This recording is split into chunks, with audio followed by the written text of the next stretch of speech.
Hi guys, welcome back to dream UK. जैसे कि आपको पता है, अभी रिसेंटली मैंने एक वीडियो बनाई थी।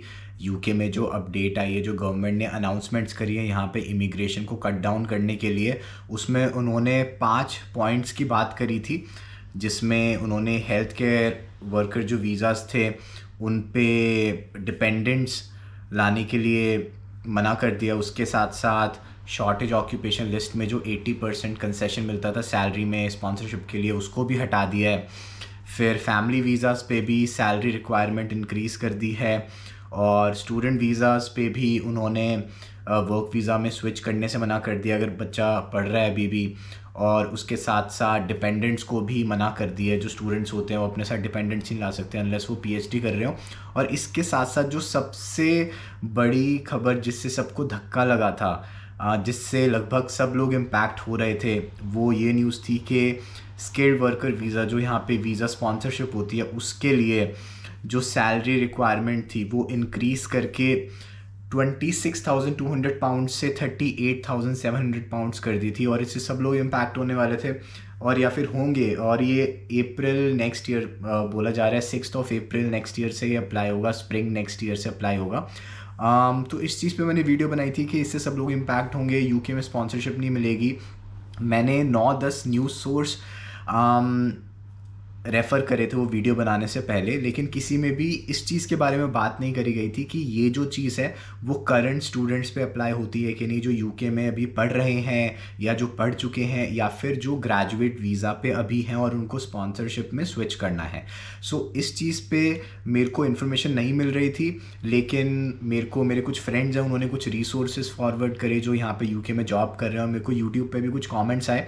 तो उससे मैं आपको कुछ चीज़ें क्लियर करना चाहता हूँ, जिससे पता लगता है कि जो लोग यूके में अभी पढ़ रहे हैं उनको जो इंक्रीज लिमिट है, या फिर जो लोग ग्रेजुएट वीज़ा पे हैं जिन्होंने अपनी पढ़ाई कंप्लीट कर ली है, शायद उनको 38,700 पाउंड्स की इनकम की ज़रूरत ही ना पड़े वीज़ा स्पॉन्सरशिप के लिए। बिकॉज एक छोटा सा क्लॉज है जो कि यूके गवर्नमेंट की वेबसाइट पे है, जो कि अभी मैं आपको दिखाऊंगा। उसको आपको देख के पता चल जाएगा कि आपका कम सैलरी में भी काम निकल सकता है। बस यही प्रे करना कि ये रूल चेंज ना हो, नहीं तो बहुत बड़ी दिक्कत हो जाएगी। क्योंकि कई लोगों का ये भी कंसर्न था जिनको स्पॉन्सरशिप मिल भी चुकी है, अगर उनको अपना 3 साल के बाद दोबारा स्पॉन्सरशिप रिन्यू करानी हो तो उन पे इंक्रीज लिमिट लगेगी कि नहीं। तो सब लोग काफ़ी परेशान थे, स्टूडेंट से लेके जिनके पास स्पॉन्सरशिप अभी है। तो अभी बात करते हैं स्टूडेंट्स की, या फिर जो लोग यहाँ पे यूके में पढ़ने आए थे। बट उससे पहले आपको समझना होगा कि यूके में जो स्किल्ड वर्कर वीज़ा जो मिलता है, जो हमें वीज़ा स्पॉन्सरशिप कहते हैं, जो सबसे कॉमन रूट है यहाँ पे काम करने का, वो एक पॉइंट बेस्ड सिस्टम पे डिपेंड करता है, जिस पे आपकी वैल्यूएशन करी जाती है वीज़ा डिपार्टमेंट के थ्रू, और फिर डिसाइड किया जाता है आपको वीज़ा मिलना चाहिए कि नहीं। उसमें एक इम्पॉर्टेंट पॉइंट ये था कि आपकी जो सैलरी है वो एटलीस्ट 25,600 होनी चाहिए, या फिर आपका जो गोइंग रेट है उतनी होनी चाहिए, जिनमें से जो भी हायर हो। ये 26,200 हो गई थी अभी रिसेंटली, तो हर जगह आपको 26,200 दिख रहा होगा। पहले 2022 में ये 25,600 होती थी, और इसी लिमिट को भी बढ़ा के कर दिया है 38,700। ठीक है, लेकिन अगर यूके गवर्नमेंट की वेबसाइट पे आप स्किल्ड वर्कर वीज़ा के सेक्शन पे जाओगे, गूगल पे सर्च करना स्किल्ड वर्कर वीज़ा यूके, आपको गवर्नमेंट का लिंक दिख जाएगा। ये सारे लिंक्स मैं अपने वीडियो के डिस्क्रिप्शन में भी डाल दूंगा और कमेंट सेक्शन में भी डाल दूंगा, तो आप खुद भी ये सब देख सकते हो। वहाँ पे अगर आप कंटेंट्स का सेक्शन देखोगे, उसमें तीसरा पॉइंट आपको दिखता है, when you can be paid less. तो यहाँ पे लिखा हुआ है कि you might still be able to apply for a skilled worker visa if your job is eligible but your salary is less than 26,200 और your jobs usual going rate, you must still be paid at least 10.75 pounds per hour. So basically इस पे लिखा है कि अगर आपका देखो यहाँ पे अभी 26,200 पाउंड्स लिखा हुआ है, गवर्नमेंट की वेबसाइट है, अभी अपडेट नहीं हुई है नए रूल्स के हिसाब से, क्योंकि नए रूल्स अप्रैल से आएंगे। तो ये 38,700 होने वाला है अमाउंट, राइट। तो यहाँ पे लिखा हुआ है कि आप कम सैलरी से भी एलिजिबल हो सकते हो, जितना उन्होंने यूके गवर्नमेंट ने अपनी मिनिमम लिमिट रखी हुई है 26,200 की। और अगर आपको 70 से 90% भी आपको इस अमाउंट का मिल जाता है तो आपको स्पॉन्सरशिप मिल सकती है। तो अगर ये अमाउंट 38,700 हो जाए तो इसका अगर 70 से 90% भी आपको मिल जाता है तो आपको वीज़ा स्पॉन्सरशिप मिल सकती है। अब वो कैसे, तो उसका थोड़ा हम डिटेल्स देखते हैं। अब इसमें एक चीज़ देखने वाली है कि यहाँ पे 70 एंड 90 लिखा हुआ है और इसके बाद लिखा हुआ है कि अगर आपकी शॉर्टेज ऑक्यूपेशन में लिस्ट है तो आपका 80% कम सैलरी से भी काम चल जाएगा।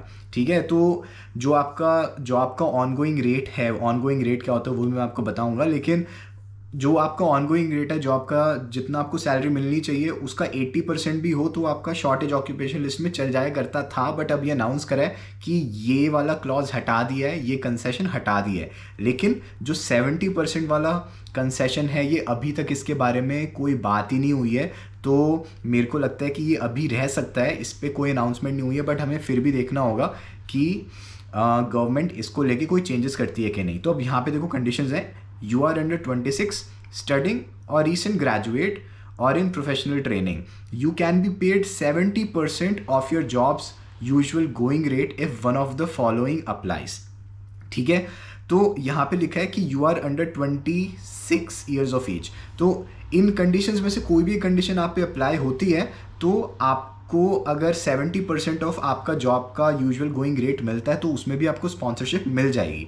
तो या तो आप 26 से कम के हो, 26 साल से कम के हो, 26 से आपकी कम एज हो, या फिर you are currently living in the UK on a student visa studying at bachelors level और अबव, और you have been in the UK in the last 2 years and a student or visit visa was your most recent visa, और you are currently in the UK on graduate entrepreneur visa। ये इसको graduate visa से confuse मत करना। और you will be working towards, फिर और भी conditions दी हुई हैं, बट यहाँ पे सबसे important condition है कि या तो आप 26 साल से कम हो या फिर आप स्टूडेंट वीज़ा पे यूके में आए थे पिछले 2 साल में। तो अगर आप यूके में अभी हो और आपकी पढ़ाई, आपका स्टूडेंट वीज़ा जो पिछले 2 साल से कम में ख़त्म हुआ था तो आप 70% कंसेशन के लिए एलिजिबल हो।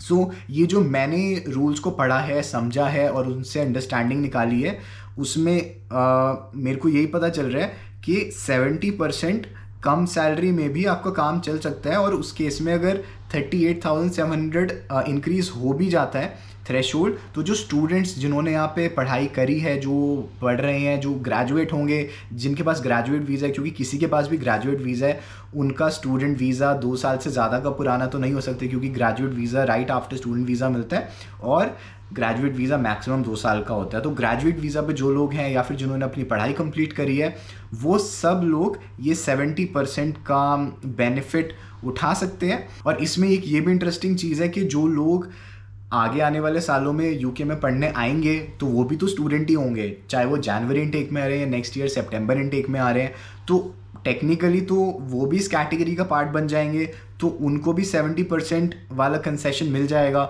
मैंने इनफैक्ट आज सुबह UKVI को फ़ोन भी करा अपनी तरफ से to possibly get some clarity कि ये रूल अभी तक चेंज हुआ है कि नहीं, लेकिन उन्होंने बोला कि हम तभी आपको कोई क्लैरिफिकेशन दे पाएंगे अगर वेबसाइट पे कोई अपडेट आती है। एंड सिंस वेबसाइट गवर्नमेंट की अभी चेंज नहीं हुई है, जो मैं आपको वेबसाइट दिखा रहा हूँ ये UKVI के जो कस्टमर सपोर्ट होते हैं उनको भी यही वेबसाइट दिख रही है, तो वो इसके हिसाब से आपको आंसर देंगे और वो आपको ये प्रेडिक्शन नहीं बताते कि फ्यूचर में ये हो सकता है वो हो सकता है, जो है वो आपको बताएंगे। और वो भी उन्होंने भी मेरे को ये बोला कि ये जो 70% वाला जो रूल है ये अभी तक नहीं हटा है।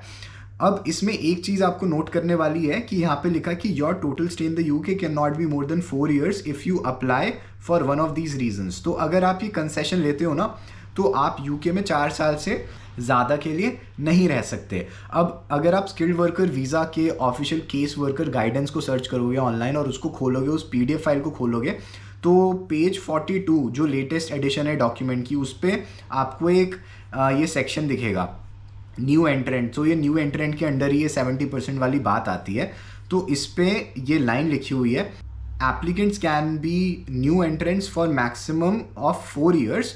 The 4 years include time spent in any tier 2 route, the graduate route, or as a skilled worker, whether or not that permission was for a continuous period।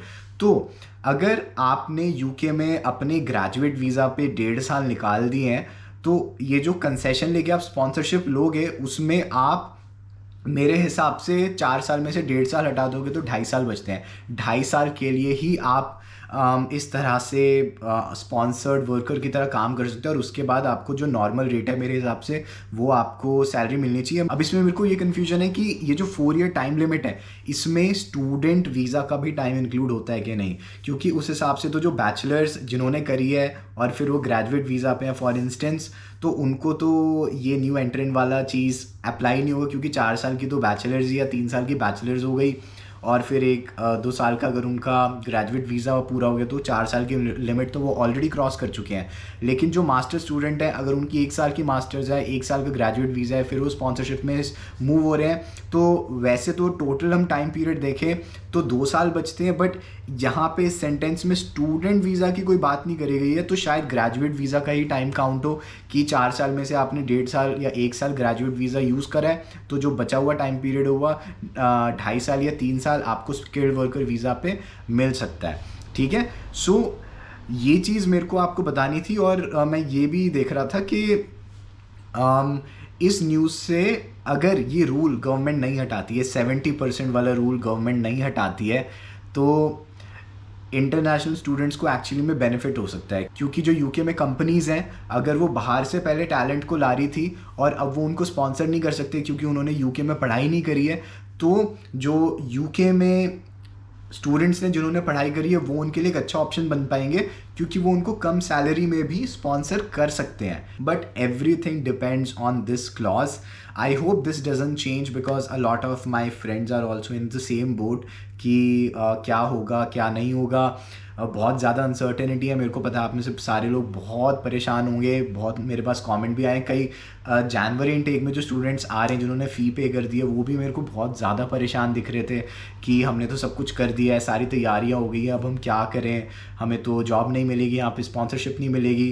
तो देखो, अगर स्पॉन्सरशिप यहाँ पे 70% रूल के हिसाब से मिल जाती है और स्टूडेंट वीज़ा का टाइम उसमें काउंट नहीं होता, सिर्फ ग्रेजुएट वीज़ा का टाइम होता है, तो आपके पास एक अच्छा चांस है यहाँ पे स्पॉन्सरशिप निकाल लेने का। आई जस्ट प्रे कि जैसे कि उन्होंने 80% वाला जो कंसेशन था हटा दिया था शॉर्टेज ऑक्यूपेशन लिस्ट का, तो वो ये 70% वाला ना हटाएं। बट अभी तक गवर्नमेंट की कोई इस पर स्टेटमेंट नहीं आई है।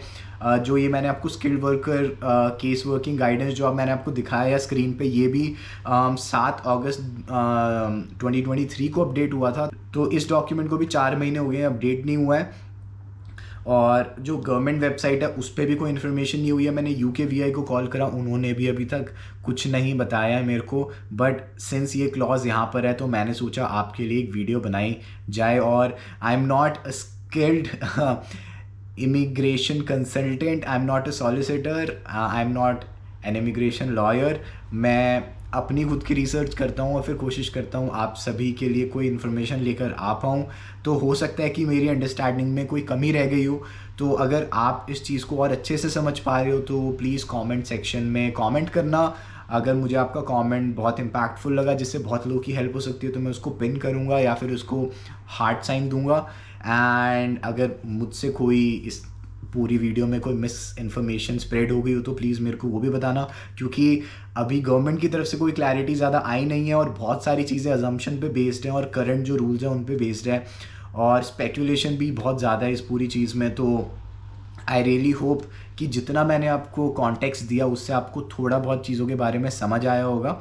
एंड ये सारे लिंक्स जो मैंने खोले हुए थे मैं अपने डिस्क्रिप्शन में डाल दूंगा वीडियो के, सो वहाँ पे ये सारे आप लिंक्स देख सकते हो। That's all from my side, take care, bye.